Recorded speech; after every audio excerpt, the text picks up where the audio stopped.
નમસ્તે વિદ્યાર્થી મિત્રો, આપ સૌનું સ્વાગત છે ઓમ્સ એજ્યુકેશન યુટ્યુબ ચેનલમાં. તો આજથી આપણે શરૂ કરી રહ્યા છીએ સાયન્સનું 10th સ્ટાન્ડર્ડના બધા જ chapter line to line text બુકનું અન્ડરસ્ટેન્ડિંગ સાથે.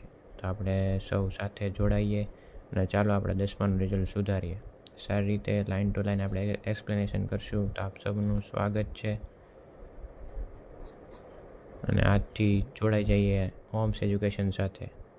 આપણે તમારે કોઈ પણ ડાઉટ હોય તો કમેન્ટ સેક્શનમાં જણાવો. આજે આપણે સૌથી પહેલું ચેપ્ટર રાસાયણિક પ્રક્રિયા અને સમીકરણોનું ચેપ્ટર આજે આપણે શરૂ કરવાનું છે. તમને કોઈ પણ જાતનો ડાઉટ હોય તો તમારે મને કમેન્ટ સેક્શનમાં જણાવો. તો આપણે શરૂ કરીએ. પહેલાં લાઇન ટુ લાઇન એટલે પણ બધી જ વસ્તુ આપણે આમાં કવર કરશું. એટલે આમાં સૌથી પહેલાં પ્રકરણ 1 જે તમારા વિજ્ઞાન ધોરણ 10માં ખૂબ જ આઈએમપી છે, ઇમ્પોર્ટન્ટ છે, જેમાંનું એ છે કે facts are not science as a dictionary is not literature. એટલે બધા જ ફેક્ટ્સ સાયન્સ નથી હોતા એવું આ કહેવા માગે જે છે માર્ટિન એચ ફિશર નામના જે વૈજ્ઞાનિક હતા. એટલે ડિક્શનરી ઇઝ નોટ લિટરેચર એટલે કોઈ પણ જે શબ્દ અક્ષરની જે આખી બુક હોય ડિક્શનરી, કોઈ લિટરેચરની બુક નથી હોતી. એવી જ રીતે બધા જ ફેક્ટ્સ સાયન્સ નથી હોતા. સાયન્સ બનાવવા માટે એ ફેક્ટ્સને તમારે પ્રૂવ કરવા પડે, સાબિત કરવા પડે, ત્યારે તે શું બને છે? સાયન્સ બને છે. ઓકે, તો ચાલુ કરીએ રાસાયણિક પ્રક્રિયાઓ અને સમીકરણો. તો વિદ્યાર્થી મિત્રો, તમે રોજના જીવન, આપણે લાઇન ટુ લાઇન શરૂ કરીએ કે રોજિંદા જીવન નીચે દર્શાવેલ પરિસ્થિતિઓને ધ્યાનમાં લો અને વિચારો કે શું થાય છે કે જ્યારે ઉનાળામાં ઓરડાના તાપમાને દૂધને ખુલ્લું રાખવામાં આવે. તો વિદ્યાર્થી મિત્રો, ઉનાળામાં તમે જોયું હશે કે ઓરડાના તાપમાને તમે દૂધને ખુલ્લું મૂકો તો શું થાય છે? આપણે બધા જ ઘરે જોઈએ, આપણે ઘરે મમ્મીને દૂધની થેલી લઈ આવતા હોઈએ, લઈ દેતા હોઈએ. તો શું કરીએ છીએ? મમ્મી શું કરે કે દૂધ ગરમ કરે અને પછી ફ્રીજમાં મૂકી દે. શું લેવા ફ્રીજમાં મૂકે છે? કારણ કે એને ઠંડુ રાખવું પડે. ઓકે, જો તેને ઓરડાના તાપમાને મૂકી દો તો ખુલ્લું દૂધ શું થઈ જશે? ફાટી જશે. તો લોખંડના તવા, તપેલી, ખીલાને ભેજવાળા વાતાવરણમાં ખુલ્લા રાખવામાં આવે. તો લોખંડ તથા તવા, તપેલી, ખીલાને ભેજવાળા વાતાવરણમાં જો ખુલ્લા રાખવામાં આવે તો એની ઉપર શું લાગી જાય છે? કાંટ લાગી. તમે જોયો છે ભૂરા કથ્થાઈ કલરના તમને ઉપર ધબ્બા જોતા છે, એ શું લાગી છે? કાટ લાગી જાય. પછી કાચ પેપર વડે તમારે શું કરવું પડે છે? એને ઘસવું પડે છે, જેનાથી એનો કાટ દૂર થાય છે. પછી દ્રાક્ષનું આથવણ તમે તૈયાર કરો તો એનું ફર્મેન્ટેશન CO2 દ્વારા કરવામાં આવે તો આગળ શું બને છે? આલ્કોહોલ બનાવવામાં આવે છે. પછી ખોરાક રાંધવામાં રંધાય છે. આપણા શરીરમાં ખોરાકનું પાચન થાય છે, આપણે શ્વાસ લઈએ છીએ. આ બધી શું છે? બધી ક્રિયાઓ છે. સમજાણું? શું છે? ક્રિયાઓ. એટલે આ બધી જ ક્રિયાઓમાં કાંઈક સમાન છે એમ. કાંઈક શું સમાન? જે સમાન છે એ શું છે કે આ બધામાં કાંઈક ફેરફાર થઈ રહ્યો છે. બધામાં શું થઈ રહ્યો છે? ફેરફાર. જો કાંઈ પણ વસ્તુ તમે આમાં બધી એક્ઝામ્પલ જોયા, બધામાં શું થાય છે? તાપમાને દૂધમાં ખુલ્લું રાખો તો ફાટી જાય છે, એ ફેરફાર થયો. લોખંડના તવાને તમે ખુલ્લા વાતાવરણમાં રાખો તો કાટ લાગે, એ ફેરફાર થયો. દ્રાક્ષનું આથવણ કરો તો કાર્બન ડાયોક્સાઇડના ફર્મેન્ટેશનથી, આથવણથી એ આલ્કોહોલમાં ફેરવાય છે, ફેરફાર થયો. ખોરાક રંધાય છે, ફેરફાર થયો. આપણા શરીરમાં ખોરાકનું પાચન, ખોરાક જ્યારે આપણા શરીરમાં આપણે જમીએ ત્યારે એનું પાચન થાય છે, તો એનું પણ શું થાય છે? ખોરાકનું ફેરફાર થાય છે. કેમાં? મળમાં ફેરફાર થતાં પહેલાં એમાંથી જે પણ જરૂરી પોષક તત્વો છે આપણે શું કરીએ છીએ? લઈ લઈએ. આપણે શ્વાસ લઈએ છીએ. આ શ્વાસ પણ એક જાતની પ્રક્રિયા છે. ઉષ્મા શેપક પ્રક્રિયા છે. આપણે આગળ જતાં જોઈશું. શ્વાસ લઈએ, ઓક્સિજન મેળવીએ, એમાંથી આપણે ATP લઈએ, એ બધું આગળ આપણે જોઈશું આગળના ચેપ્ટરમાં. ઉપયુક્ત તમામ પરિસ્થિતિઓ પારંપરિક પદાર્થની પ્રકૃતિ, સ્વભાવ અને તેની ઓળખમાં કંઈક ને કંઈક પરિવર્તન. જો વિદ્યાર્થી મિત્રો, આવ્યું ને પરિવર્તન એટલે ફેરફાર, કશું જ નહીં, ફેરફાર આવે છે. દ્રવ્યના ભૌતિક અને રાસાયણિક ફેરફારો વિશે આપણે અગાઉના ધોરણોમાં અભ્યાસ કરી ચૂક્યા છે. વિદ્યાર્થી મિત્રો, આ તમે 9મા ધોરણમાં અભ્યાસ કરી ચૂક્યા કે ભૌતિક ફેરફાર કોને કહેવાય અને રાસાયણિક ફેરફાર કોને કહેવાય. હવે તમને ફરીથી જો હું તમને રિવિઝન કરાવું તો ભૌતિક ફેરફાર કોને કહેવાય અને રાસાયણિક ફેરફાર કોને કહેવાય. ભૌતિક ફેરફાર એટલે હું તમને સમજાવું તો કે પાણી હોય H2O, પાણીને તમે ઠંડુ કરો, ખૂબ જ ઠંડુ કરો 0 ડિગ્રીએ, તો એ શું થઈ જશે? બરફ. સમજાણું? અને પાણીને જો તમે બહુ ગરમ કરો 100 ડિગ્રી સેલ્સિયસે તો એ શું થઈ જશે? બાષ્પ. સમજાણું? પણ રીવ શું? રીવ તો પાણી જ ને, H2O. ખાલી એમના શું ફેરવાણા? એમની અવસ્થા ફેરવાણી. એકમાં ઘન થઈ ગયું ને એકમાં પ્રવાહી થઈ ગયું. અને આ તો બાષ્પ, સોરી, આ શું થઈ ગયું? વાયુ થઈ ગયું. અને આ પ્રવાહી. એટલે જેમાં ખાલી આકાર ફરે છે, કદ ફરે છે, વજન ફરે છે, ખાલી ફિઝિકલ ભૌતિક ગુણધર્મ ફરે, એવા ફેરફારને શું કહેવાય? ભૌતિક ફેરફાર કહેવાય. સમજાણું વિદ્યાર્થી મિત્રો? જ્યારે રાસાયણિક ફેરફાર, હું તમને રાસાયણિક ફેરફારનું તમને એક સાવ સાદું ઉદાહરણ આપું તો તમે જુઓ તો કે તમે દૂધ લ્યો, પછી દૂધની અંદર ચા પત્તી તમે ઉમેરો. દૂધ લ્યો, એમાં ચા પત્તી પ્લસ ખાંડ નાખો, એટલે એ શું બનશે? ચા બનશે. એટલે ચા સાવ અલગ જ એક શું કહેવાય? નવો પદાર્થ બન્યો. હવે ચામાંથી તમારે જો દૂધમાં પાછું જવું હોય તો તમે જઈ શકશો નહીં. ચામાંથી દૂધ અલગ ન કરાય. દૂધને તમે એકવાર દૂધને પાણી મેળવી નાખો તો, એટલે જેમાં રાસાયણિક ફેરફાર થાય એને શું કહેવાય છે? રાસાયણિક પ્રક્રિયાઓ કહેવાય. રાસાયણિક ફેરફાર ઉલટાવી શકાય નહીં, એ એક યાદ રાખજો. ભૌતિક ફેરફાર હોય ઉલટાવી શકાય. જેમ કે અહીંયા બરફ છે તો એને શું કરવું? ગરમ કરવું તો પાછું પાણી મળી જાય. બાષ્પ છે એનું કન્ડેન્સેશન કરવું, એને જો વધારે ઓછું તાપમાન આપવું તો પાછું શું થઈ જશે? પાણીમાં થઈ જશે. તમે જુઓ જ છો કે વરસાદ આવે છે, જે પાણી ઉપર જાય છે જમીનમાંથી, એ વાદળ સ્વરૂપે શું થાય છે? પાછું નીચે આવે છે વરસાદના સ્વરૂપે. ઓકે, સમજાણું? તો ભૌતિક ફેરફાર અને રાસાયણિક ફેરફારમાં કોઈ પણ ડાઉટ હોય તો તમારે મને કમેન્ટમાં જણાવવાનું છે. તો જ્યારે રાસાયણિક ફેરફાર થાય છે ત્યારે આપણે કહી શકીએ છીએ કે કોઈ રાસાયણિક પ્રક્રિયા થઈ છે. તો જો કોઈ પણ ફેરફાર જો રાસાયણિક હોય, કોઈ પણ ફેરફાર જો રાસાયણિક રીતે થતો હોય, ભૌતિક રીતે નહીં, જો રાસાયણિક રીતે થતો હોય તો એને શું કહેશું? આપણે રાસાયણિક ફેરફાર કહેશું. અને રાસાયણિક ફેરફારને આપણે વૈજ્ઞાનિક ભાષામાં શું કહેશું? તો કે ભાઈ રાસાયણિક પ્રક્રિયા થઈ છે એમ કહેશું. તમને કદાચ આશ્ચર્ય થાય કે ખરેખર રાસાયણિક પ્રક્રિયાનો અર્થ શું છે? આપણે અર્થ સમજીએ, પણ કેવી રીતે જાણી શકીએ કે રાસાયણિક પ્રક્રિયા થઈ છે? આ બધું જ આપણે આ ચેપ્ટરમાં જોશું. ઓકે, તો હવે આપણે બીજા પેજ ઉપર જઈએ. તો વિદ્યાર્થી મિત્રો, આ આપણે પ્રવૃત્તિ 1.1માં આવી ગયા છીએ. પ્રવૃત્તિ માટે શિક્ષકની મદદ જરૂરી છે. જો સાચી વાત છે, આ પ્રવૃત્તિમાં તમે બન્સન બર્નર લ્યો છો, જેમાં આગ સાથે તમારે પ્રયોગ કરવાનો છે, એટલે એની માટે શિક્ષક જરૂરી છે. તો વિદ્યાર્થીઓ આંખોના રક્ષણ માટે ચશ્મા પહેરી લે તો વધુ સારું. સરસ, આ સાચી વાત છે. જ્યારે તમે મેગ્નેશિયમની પટ્ટી સળગાવશો ત્યારે એમાંથી એક ધોળો પ્રકાશ આવશે. બહુ જ મોટા, આમ ચમકીલો ધોળો પ્રકાશ એમાંથી સર્જાશે. એટલે તમારે શું થાય? એનાથી તણખલા જો તમારા આંખમાં ન જાય તે માટે ચશ્મા પહેરી લેવા સારા. અને તમારી મેગ્નેશિયમ પટ્ટી ઘણા મેં લેબમાં જોયેલું છે કે પોતાના હાથમાં રાખીને તે સળગાવે છે. એ ખૂબ જ ખોટી વસ્તુ છે.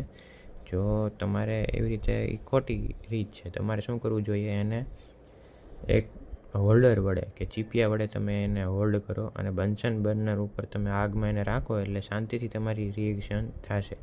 હવે એમાં શું છે? તો લગભગ 3-4 સેન્ટીમીટર લાંબી મેગ્નેશિયમની પટ્ટી લો અને કાચ પેપર વડે ઘસીને શુદ્ધ કરો. એની ઉપર જો કોઈ પણ આવરણ આવી ગયું હોય, કાટ લાગ્યો હોય, કારણ કે મેગ્નેશિયમ પણ શું છે? ધાતુ છે. તેની ચીપિયા વડે પકડીને બર્નર અથવા સ્પિરિટ લેમ્પની મદદથી સળગાવો અને તે રાખતે આકૃતિ 1માં દર્શાવ્યા પ્રમાણે વોચ ગ્લાસ એકત્ર કરો. હવે આ જેવી રીતે આ જે મેગ્નેશિયમની પટ્ટી તમે સળગાવશો એટલે સળગીને મસ્ત આખો એક વ્હાઈટ ચમકતી તમને લાઇટ જોવા મળશે. એ લાઇટ જ્યારે સળગશે, આ જે મેગ્નેશિયમ પટ્ટી છે એ સળગશે, ત્યારે શું થશે? એમાંથી મેગ્નેશિયમની રાખ નીચે આમાં વોચ ગ્લાસમાં શું થશે? એકત્રિત થશે. તો એ રાખ આપણે શું કરવાનું છે? વોચ ગ્લાસમાં એકત્રિત કરો. મેગ્નેશિયમની પટ્ટી તમારી આંખોમાંથી શક્ય તેટલું દૂર રાખીને સળગાવો. જો વિદ્યાર્થી મિત્રો, મેં તમને કીધું હતું, તમે શું અવલોકન કરો છો તે આપણે જોઈએ પાછળ. તો વિદ્યાર્થી મિત્રો, તમે જોયું જ હશે કે મેગ્નેશિયમ પટ્ટી જગારા મારતી પ્રજ્વલિત સફેદ જ્યોતથી સળગે છે. તો સફેદ જ્યોતથી સળગે છે, મેં તમને કીધું હતું. અને સફેદ પાવડર રાખમાં પરિવર્તિત થાય છે. હવે એ જો સફેદ જ્યોતથી જે મેગ્નેશિયમ સળગ્યું, કોની હાજરીમાં? તો કે ભાઈ ઓક્સિજનની હાજરીમાં. હવામાં શું રહેલો છે? ઓક્સિજનની હાજરીમાં સળગ્યું અને શું બને છે? રાખ બને છે. મેગ્નેશિયમની રાખ બની જાય સળગીને. તો આ પાવડર એ મેગ્નેશિયમ ઓક્સાઇડ છે. એટલે Mg+O2 MgO. Okay, magnesium oxide બને છે. આપણે એને સમતોલિત કરતાં આગળ શીખશું કે અહીંયા 2 MgO આવે કે MgO2 આવે, એ આપણે આગળ જતાં શીખશું. આ પાવડર એ મેગ્નેશિયમ ઓક્સાઇડ છે, તેમજ હવામાંના ઓક્સિજન વચ્ચે પ્રક્રિયા થતી મેગ્નેશિયમ ઓક્સાઇડ ઉદ્ભવે છે. તો આપણે શું પહેલાં શીખ્યા? સૌથી પહેલો રૂલ તમારે બધાએ લખી લેવાનો છે કે જ્યારે ઓક્સિજનની હાજરીમાં મેગ્નેશિયમની પ્રક્રિયા થાય તો મેગ્નેશિયમ ઓક્સાઇડ બને છે. આપણો પહેલો પોઈન્ટ આખામાં જેટલું શીખ્યા એમાંથી. પછીનો જે તમારો આગળની પ્રવૃત્તિ છે જે છે 1.2 કે એક કસનળીમાં લેડ નાઇટ્રેટનું દ્રાવણ લો, તેમાં પોટેશિયમ આયોડાઇડનું દ્રાવણ ઉમેરો. તમે શું અવલોકન કરો છો? અને બીજી એક પ્રવૃત્તિ છે કે એક કોનિકલ ફ્લાસ્ક અથવા કસનળીમાં થોડા ઝીંકના દાણા લો. ઓકે, તેમાં મંદ હાઇડ્રોક્લોરિક એસિડ અથવા મંદ સલ્ફ્યુરિક એસિડ ઉમેરો. કસનળીમાં થોડા ઝીંકના દાણા લો, આ એક યાદ રાખજો. અને સલ્ફ્યુરિક એસિડ, કોઈ પણ એસિડ, હાઇડ્રોક્લોરિક એસિડ કે સલ્ફ્યુરિક એસિડ મંદ લેવાનું છે. ચેતવણી, એસિડનો ઉપયોગ સાવચેતીથી કરવો. તમને બધાને ખબર છે કે એસિડનો આપણે સાવચેતી કરવો જોઈએ. તમને ઝીંકના દાણાની ફરતે શું થઈ રહ્યું છે તેવું દેખાય છે? કોનિકલ ફ્લાસ્ક અથવા કસનળીને સ્પર્શ કરો. શું તાપમાનમાં કોઈ ફેરફાર થાય છે? એ આપણે ચેક કરીએ. ચાલો, તો આપણને અહીંયા આપેલું છે એક કોનિકલ ફ્લાસ્ક આપેલો છે સરસ મજાનો. આ H2 વાયુ તમને જો ઝીંકના દાણા તમે અહીંયા જોઈ રહ્યા છો, અહીંયા ઝીંકના દાણા છે.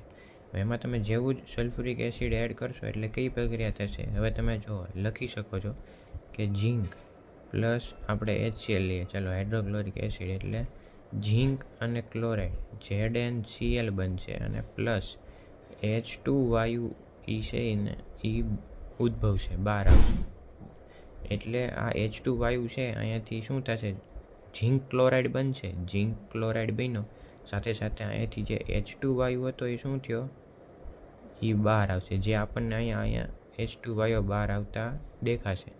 હવે જ્યારે આપણે તમે ચેક કરવું હોય કે હાઇડ્રોજન વાયુ બહાર આવે છે કે નહીં, તો તમે અગરબત્તીને શું કરશો કે કોઈ દિવાસળીને સળગાવીને અહીંયા રાખો તો બહુ જોરથી આમ સળગશે દિવાસળી.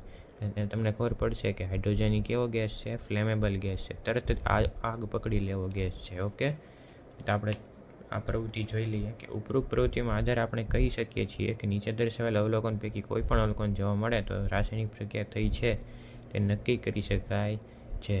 એટલે શું થાય છે? બે પદાર્થો ભેગા થાય છે, જેમ કે ઝીંક પ્લસ HCl એટલે A પ્લસ B બરાબર શું બને છે? AB બને છે. બે પદાર્થ મળીને નવો પદાર્થ બનાવે, આ પ્રક્રિયાને શું કહેવાય? રાસાયણિક પ્રક્રિયા કહેવાય છે. સમજાઈ ગયું? આ જ બધું, આ જ મેઇન વસ્તુ છે.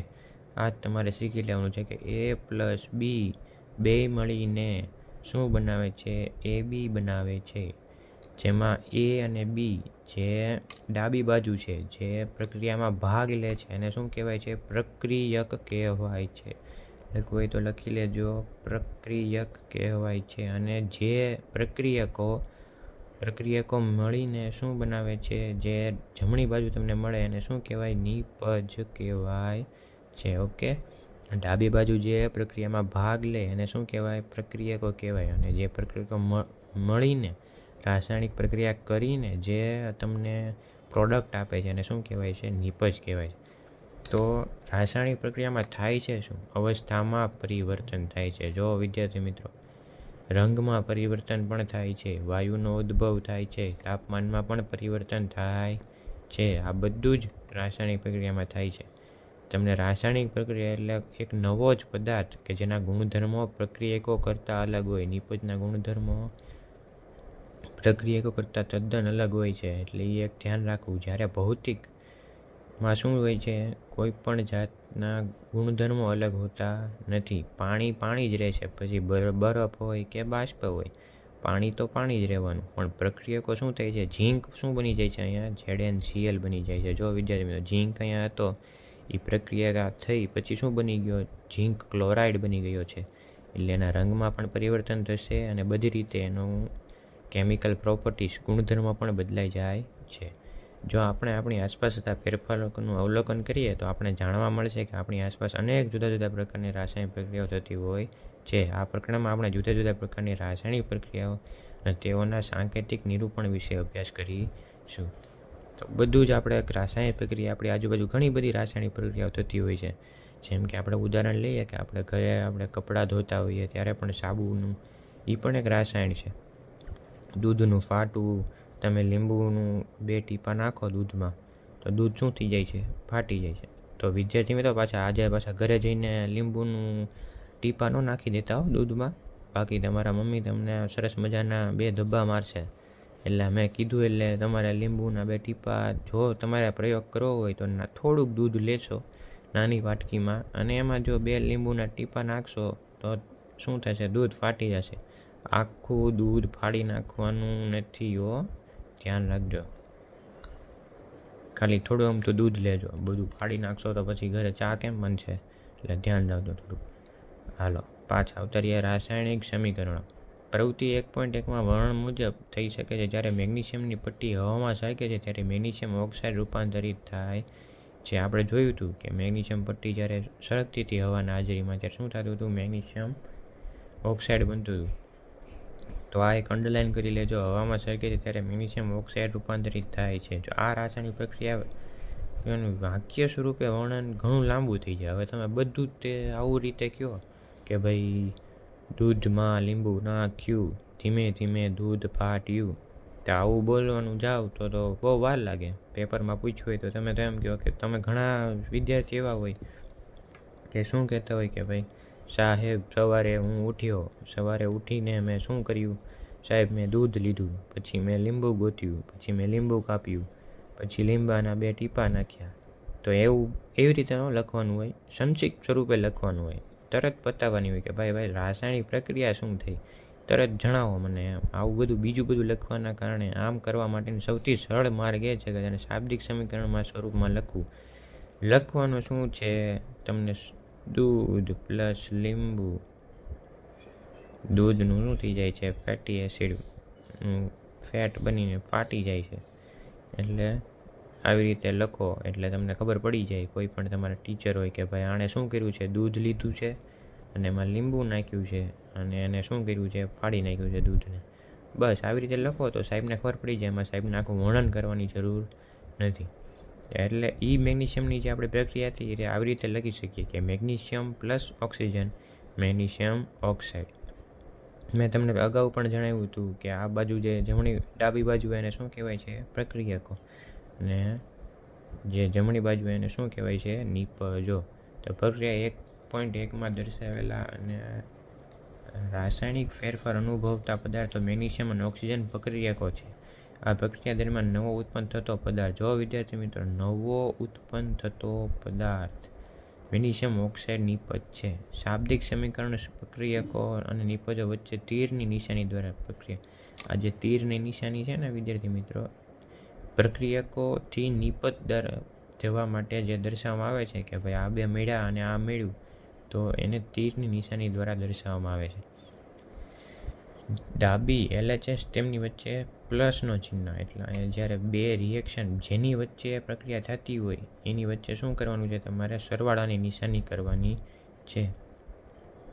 લખાય છે તેથી જ રીતે નિપજો જમણી તરફ RHSની વચ્ચે પ્લસ ચિહ્ન લખવામાં તીરનો અગ્રભાગ એરોહેડ નિપજો તરફ, એટલે કે આગળનો ભાગ, આ જે તીક્ષ્ણ ભાગ છે એ કઈ બાજુ? નિપજની તરફ. અને આ જે લાઈન છે એ કોની તરફ? પ્રક્રિયકો તરફ. તીરનો નિપજો તરફ અને તે પ્રક્રિયાની દિશા દર્શાવે છે. એટલે પ્રક્રિયા કઈ દિશામાં થઈ રહી છે? આ 2 મળ્યા અને આ દિશામાં નિપજ મળે છે. ઘણી ઉલટાવી શકાતી પ્રક્રિયા હોય તો એમાં કેવી રીતે? આવી રીતે પણ દર્શાવવામાં આવે છે કે ભાઈ આ પ્રક્રિયા આમ પણ જઈ શકે છે અને પાછી પણ આવી શકે છે. એ તમારે 11-12 કે હજી વધારે જો હાર્ડ હોય તો એમાં તમારે આગળ આવશે. ઓકે, તો ચાલો હવે આપણે આગળ જોવાનું છે કે રાસાયણિક સમીકરણ કેમ લખવું. ચાલો વિદ્યાર્થી મિત્રો આપણે જોઈએ. તો વિદ્યાર્થી મિત્રો, રાસાયણિક સમીકરણ લખવું, તો એ આપણે શીખશું કે રાસાયણિક સમીકરણ લખાય કેમ. તો રાસાયણિક સમીકરણોનો અન્ય કોઈ રીતે બધું સંક્ષિપ્તમાં ટૂંકું રજૂ કરી શકાય. દર વખતે તમે લખશો, જેમ કે આપણે લખ્યું કે મેગ્નેશિયમ, આવી રીતે તમે લખો મેગ્નેશિયમ, તો આવડું મોટું મેગ્નેશિયમ ઓક્સાઇડ લખો. સમજાણું? આવડું મોટું મેગ્નેશિયમ ઓક્સાઇડ લખો, પછી અહીંયા લખો ઓક્સિજન બરાબર મેગ્નેશિયમ ઓક્સાઇડ, એટલે બહુ લાંબુ દર વખતે તમારે આવું લખવું પડે. તો એને પણ સંક્ષિપ્ત કરવા માટે આપણે શું કરીએ છીએ, એની સંજ્ઞા દ્વારા દર્શાવીએ. આપણે નવમા ધોરણમાં ભણી ગયા કે મેગ્નેશિયમને કઈ સંજ્ઞા દ્વારા દર્શાવતા હતા? Mg દ્વારા. ઓકે, ઓક્સિજનને O દ્વારા. O2 શું લેવા? કારણ કે હંમેશા ઓક્સિજન કેમાં હોય છે? હંમેશા ઓક્સિજન કેમાં હોય છે? વિદ્યાર્થી મિત્રો, તમે મને કમેન્ટ બોક્સમાં જણાવજો. ઓક્સિજનને O2 કેમ અહીંયા દર્શાવ્યું છે? જે પણ પહેલાં જણાવશે એને આપણે પિન કરશું એની કમેન્ટ. ઓકે, અને વિદ્યાર્થી મિત્રો, તમે આ કર્યું કે નહીં? તમે ચેનલને આ કર્યું? જો સબસ્ક્રાઈબ કર્યું હોય તો ધન્યવાદ, ન કર્યું હોય તો હજી જો કરવું હોય તો આપની શું કહેવાય, આપણે કરી શકો છો તમે. અને એક લાઈક આપી દેજો. તમે બધા ધીમે ધીમે જો ફોલો મારે વધશે તો મને ખબર પડશે કે મારે શું સુધારો કરવો જોઈએ, કે મારી અસરકારકતા કેવી છે એ મને જાણવા મળશે. એટલે એક સબસ્ક્રાઈબ કે એક લાઈક જો તમે કરી દેશો, કે સારી એવી મજાની કમેન્ટ કરી દેશો કે સાહેબ મને બહુ મજા આવી, કે સાહેબ મને થોડુંક હજી વધારે સમજાવો, ઓકે, તો મને ખૂબ જ ગમશે. ઓકે, તો ચાલો આગળ વધીએ. તો અહીંયા આપણને આપેલું છે કે તીરની નિશાનીની ડાબી તરફ અને જમણી તરફ રહેલા દરેક તત્વના પરમાણુઓની સંખ્યા ગણો અને તેની સરખામણી કરો. શું બંને તરફ દરેક તત્વની પરમાણુની સંખ્યા સમાન છે? તો ચાલો આપણે ગણીએ. 1 2 3. અહીંયા 3 તત્વો છે, અહીંયા 1 2 2 જ તત્વો છે. આવું કેમ? અહીંયા તો સરખી નથી. જો ન હોય તો સમીકરણ અસમતોલિત કહેવાય છે. વિદ્યાર્થી મિત્રો, મોસ્ટ એમપીઓ આ પૂછાય, અસમતોલિત અને સમતોલિત વચ્ચેનો તફાવત જણાવો. તો અસમતોલિત સમીકરણ કોને કહેવાય? કે બંને બાજુ સમાન તત્વોની સંખ્યા હોતી નથી. બંને બાજુ એટલે પ્રક્રિયક બાજુ અને નિપજ બાજુ. એમ પેપરમાં ચોખવટપૂર્વક લખવું કે પ્રક્રિયક બાજુ અને નિપજ બાજુ દરેક તત્વોની સંખ્યા સમાન હોતી નથી. વિદ્યાર્થી મિત્રો, તમે 9મા ધોરણમાં ભણી ગયા કયું? કે દળ સંચયનો નિયમ. દળ સંચય, દળ કોઈ દિવસ નાશ પામતો નથી કે સર્જન થતો નથી, ખાલી એકમાંથી બીજામાં શું થાય છે? ફેરવાય છે. યાદ આવ્યું કે નહીં વિદ્યાર્થી મિત્રો?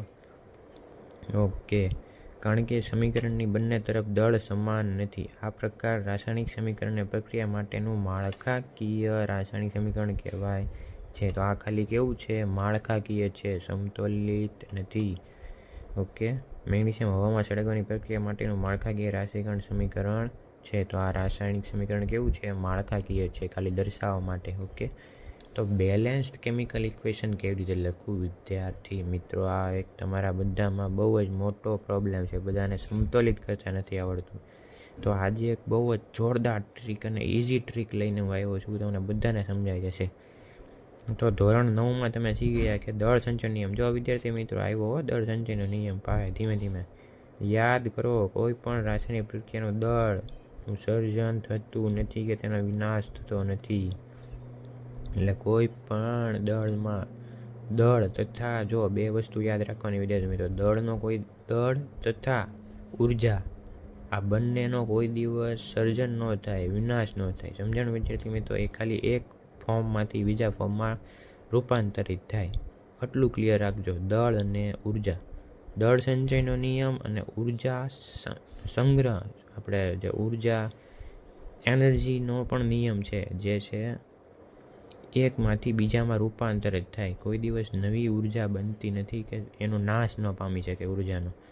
ઓકે, એટલે કોઈ પણ રાસાયણિક પ્રક્રિયા નિપજોમાં હાજર રહેલા તત્વોનું કુલ દળ એ પ્રક્રિયામાં હાજર રહેલા તત્વોનું કુલ દળ જેટલું જ હોય છે. એટલે જેટલું આ બાજુ હોય એટલું જ આ બાજુ હોય છે. ઓકે, બંને દળ કેવા હોય? માસ સેમ હોય. એટલે આ એક યાદ રાખજો. ઓકે, તો બીજા શબ્દોમાં કહીએ તો કોઈ પણ રાસાયણિક પ્રક્રિયા શરૂ થતાં પહેલાં અને પૂર્ણ થયા બાદ તમે રહેલા દરેક તત્વોના પરમાણુઓની સંખ્યા સમાન રહે છે. સમજાણું? અહીંયા જેટલા તત્વોની સંખ્યા હોય એટલા જ તત્વોની સંખ્યા શું હોય છે? અહીંયા હોય છે. Okay, clear?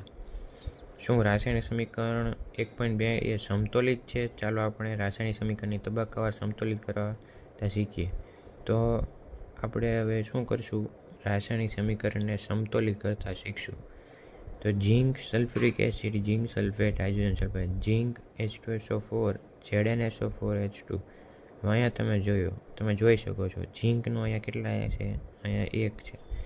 H2 કેટલા છે, અહીંયા 2, અને S 1 છે. ઓક્સિજન કેટલા છે, 4. આ બધું જુઓ, ઝીંક 1 છે, હા 1 છે. સલ્ફર કેટલા છે, 1, તો અહીંયા પણ કેટલા છે, 1. ઓક્સિજન કેટલા છે, 4. હાઇડ્રોજન 2, હા 2. તો 1 ને 2, 3, 3 ને 3, 3 ને 4 કેટલા થાય, 7, 7 ને 1, 8. આ બાજુ 8 છે. ઓકે, LHS બરાબર 8 છે. તો RHS કેટલું હશે, 8 જ હોવું જોઈએ. તો જોઈએ આપણે 1, 2, 4, એટલે 4 ને 2, 6, 7, 8. ઓકે, 8. તો આ કેવું છે વિદ્યાર્થી મિત્રો, સમતોલિત રાસાયણિક સમીકરણ છે. બંને બાજુ 8, 8 છે. બંને બાજુ 8, 8 હોય એટલે શું કહેવાય, આપણો આ નિયમ અહીંયા શું થયો, દળ સંચયનો એક્સેપ્ટ થઈ ગયો. એટલે અહીંયા શું થઈ ગયું, રેડી છે. આ શું કહેવાય, 8, 8 થયો. એટલે આ સમતોલિત રાસાયણિક સમીકરણ છે. આ તમને ઉદાહરણ આપેલું છે કે આ બાજુ પણ 8 છે, આ બાજુ પણ 8 છે દળ દ્રવ્યોને. એટલે આ રાસાયણિક સમીકરણ સમતોલિત છે. ઓકે, તો હવે આપણે જો અસમતોલિત સમીકરણ આપેલું હોય તો આપણે અલગ રીતે સમજીએ. ટેક્સ્ટ બુકમાં તો તમને બહુ મોટું થઈ જશે. હું તમને અલગ રીતે બહુ સરસ રીતે સમજાવું. હિટ એન્ડ ટ્રાયલ મેથડ જ છે, પણ ઇઝી વેથી સમજાવું. ચાલો મિત્રો, આપણે એક વ્હાઇટ પેપર લઈ લઈએ અને એમાં આપણે સમજીએ.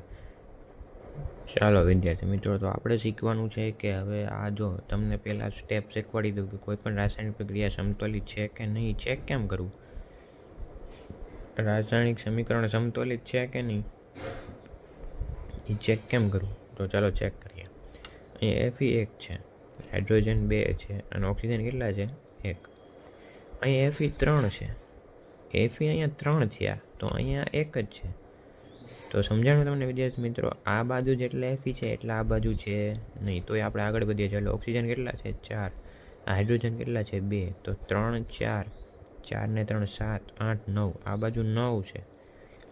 તો આ બાજુ 1, 3 ને 4, આ બધું 4 જ છે. તો 4માંથી 9 કોઈ દી બને ન બને. બે બાજુ 9 હોવા જરૂરી છે. તો આ સમીકરણ કેવું છે, અસમતોલિત સમીકરણ છે.